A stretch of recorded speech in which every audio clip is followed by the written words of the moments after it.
Halo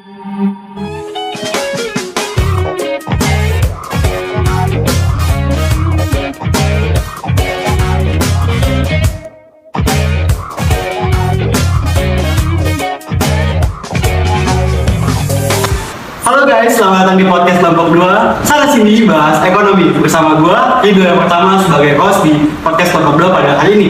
Nah, jadi hari ini gua bakal ngebahas tentang permasalahan ekonomi secara kecil-kecil aja guys. Tapi sini gua nggak bakal sendirian karena gua bakal ditemenin sama teman-teman gua dari Kelompok 2 untuk ngebahas permasalahan ini. Yuk kita panggil aja, sini ada Siti, Jihan, Malika, Salwa, dan Alma. Siap, salam masuk. Halo guys, halo. Ya, apa kabar nih semua? Baik, alhamdulillah.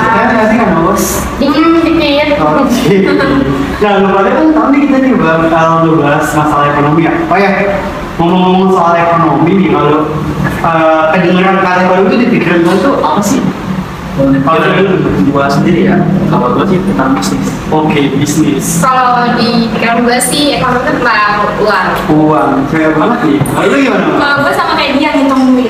Wah, kalau gue lebih ke manajemen keuangan gitu sih. Ini lebih keren sih. Gue sempat dengar juga tentang manajemen sumber daya. Oke, manajemen sumber daya. Tapi kalian tau gak sih, maksudnya ekonomi itu nggak hanya ngebahas soal uang doang atau apa yang kayak juga lu pada. Ini gue pernah baca di dari buku yang Marshall yang kedua itu The Principle of Fair Economic. Bahwasanya ekonomi itu ngebahas tentang gimana manusia itu memilih sumber daya yang terbatas itu untuk memenuhi konsumsi mereka.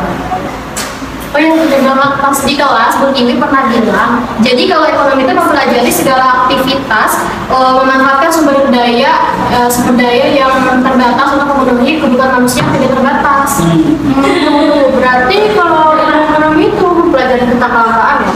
Ya benar banget. Jadi karena sumber daya ekonomi, sumber daya alam yang terbatas itu, manusia tuh harus sadar dengan yang namanya kelangkaan. Supaya mereka tuh bisa tetap memenuhi kebutuhan konsumsi mereka, tapi kelangkaan itu tetap bisa terjalankan. Tapi lu semua tahu nggak sebenarnya ekonomi itu ngebahas 3 faktor. Yang pertama itu kalau nggak salah dia tuh ngebahas tentang kelangkaan sumber daya, baru dia ngebahas tentang pilihan, baru dia itu tentang operasi. Oh, gue kira ekonomi itu cuma tentang duit doang. Itu mah orang yang mikirin uang mulu. Itu kan bener kayak banyak banget nih anak-anak gaul saja yang berpikir bahwasanya ekonomi itu cuma lulus tentang uang doang. Kalian tau gak sih, ilmu ekonomi itu lingkupnya terbagi di atas 2. Sebelum gue kasih tau, kira-kira tau gak siapa? Gua tahu nih, kalau nggak salah ekonomi makro sama ekonomi mikro. Soalnya waktu itu Bu Tiwi pernah bahas ekonomi makro sama ekonomi mikro tuh dianalogiin sama gambar pohon. Ya, bener banget. Jadi yang ekonomi itu terbagi atas 2, yaitu mikro sama makro. Kalau makro itu lingkupnya lebih kecil, kalau makro lebih luas. Pasti gue yakin semua pasti paham lah. Oh, gue paham. Jadi dari ekonomi makro dan mikro itu sendiri itu fungsinya tuh untuk menganalisa bagian-bagian kecil aja seperti harga, kayak teori perilaku konsumen, penawaran, permintaan, dan juga bagian-bagian lain dari perilaku individu pelaku ekonomi itu sendiri kan? Ya. Benar-benar. Nah, terus kalau misalkan ekonomi makro itu mempelajari bidang ekonomi secara keseluruhan, contohnya itu kayak kebijakan fiskal, kebijakan moneter, terus juga ada kesempatan kerja, investasi, sama pendanaan nasional. Asli, jawabannya itu keren banget. Bener banget guys. Jadi kalau ekonomi mikro tuh dia fokusnya lebih ke individu itu sendiri. Nah, kalau makro itu mengkaji segala macam bentuk ekonomi yang ada di lingkup yang luas, kayak lingkup negara, kayak terjadi inflasi segala macam dan lain-lain. Nah, lo pada tahu nggak sih bahwasanya ilmu ekonomi itu sebenarnya lingkup pembicaranya itu hanya satu, yaitu bagaimana cara mengatasi yang namanya kelangkaan.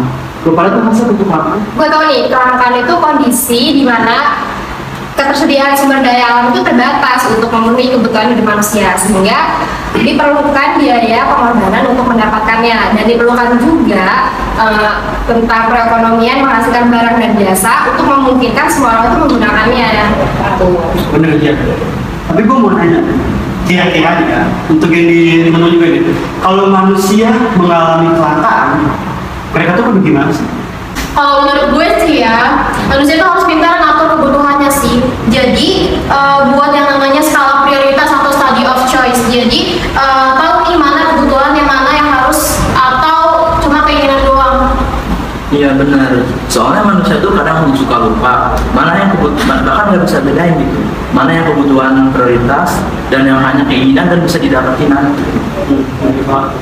Ya, padahal tuh kebutuhan tuh banyak banget loh jenisnya, ada berdasarkan intensitas, waktu, subjek, sumber, dan juga yang lainnya. Nah, berdasarkan intensitas tuh ada 3 jenis kan. Yang pertama itu ada primer, sekunder, dan tersier. Dan sedangkan berdasarkan sifatnya itu ada kebutuhan jasmani dan rohani. Dan berdasarkan waktu ada kebutuhan yang di waktu sekarang dan juga untuk di waktu masa nanti. Jadi kalian tuh harus tahu lah mana yang kebutuhan yang benar-benar mendesak, mana yang cuma sekedar ingin gitu. Jangan nurutin gengsi kalian sendiri buat memenuhi kebutuhan itu. Ya benar banget. Itu tahu banget sih kadang tuh manusia sekarang tuh kayak yang ngerti tuh mana yang penting, mana yang enggak gitu ya. Benar banget. Jadi dalam menyikapi kelangkaan tuh manusia tuh harus banget yang bikin namanya study of choice atau pilihan skala prioritas. Jadi supaya kelangkaan sumber daya yang ada itu bisa teratasi loh. Terus nah dalam membuat skala prioritas itu bakal ada yang namanya opportunity cost. Kira-kira gitu apa? Oh betul, kalau nggak salah itu biaya peluang nggak sih? Bener, biaya peluang. Ada yang bener nggak? Nah, gue bisa nih, jadi biaya peluang itu adalah biaya yang dikeluarkan oleh seseorang atau institusi. Jadi, memilih suatu kegiatan setiap kali seseorang itu diharuskan untuk membuat pilihan.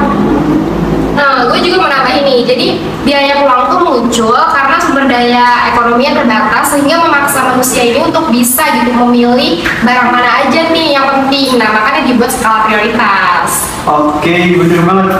Gue selalu sama kalian. Jadi biaya peluang itu ya biaya yang muncul ketika kita sedang membuat skala prioritas. Gue mau nanya nih, berarti biaya peluang tuh berupa uang ya?